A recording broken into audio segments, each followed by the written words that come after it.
¿Han considerado dejar Twitter para unirse a otra plataforma? Mastodon, Blue Sky u otras. Sí, tengo cuenta en Mastodon, tengo cuenta en Blue Sky. Y no. Porque mira, yo uso Twitter quizás distinto. Yo primero que nada no veo mi timeline normal. Y mucho menos el For You, que eran todos los tweets de Elon Musk en contra de la izquierda y a favor y con mentiras patentes de la derecha que escupía a diario Elon Musk, un asco. Y no, yo no veo eso.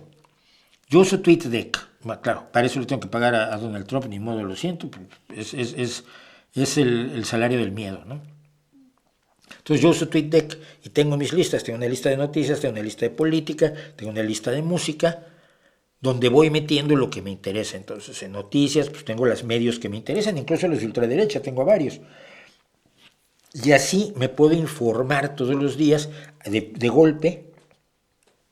Tengo los tweets que me interesan de noticias, tengo los tweets que me interesan de política, tengo los tweets que me interesan de música, tengo los tweets que me interesan de mis amigos, y así, tengo 3 o 4 listas, 5 o 6 listas, que son las que sigo.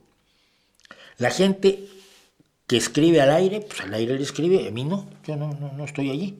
A veces busco obviamente por tema y llego a otros tuiteros, pero no, yo tengo un universo twitteril limitado.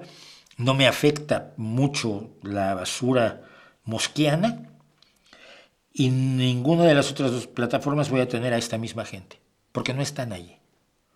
Y la plataforma es importante, pero lo más importante es quién está en la plataforma y qué mensajes te mandan, ¿no? Entonces yo si veo a todos los músicos que estoy siguiendo en mi lista de música, luego la gente, ¿cómo te enteraste que salió un disco, que hicieron un concierto, que va a salir un álbum o que acaba de salir un sencillo? No, porque tengo una lista, todos los días veo a los músicos que más me interesan, sobre todo rock, blues y folk, y entonces, acabo de sacar mi sencillo, entonces yo voy a mirar, fulanito acaba de sacar un sencillo y me gusta o no me gusta, o el bajo está muy bien, este tipo de cosas. No puedo sustituir a Twitter, lo siento, y yo creo que Twitter sobrevivirá, precisamente por eso creo que Twitter puede sobrevivir a Elon Musk.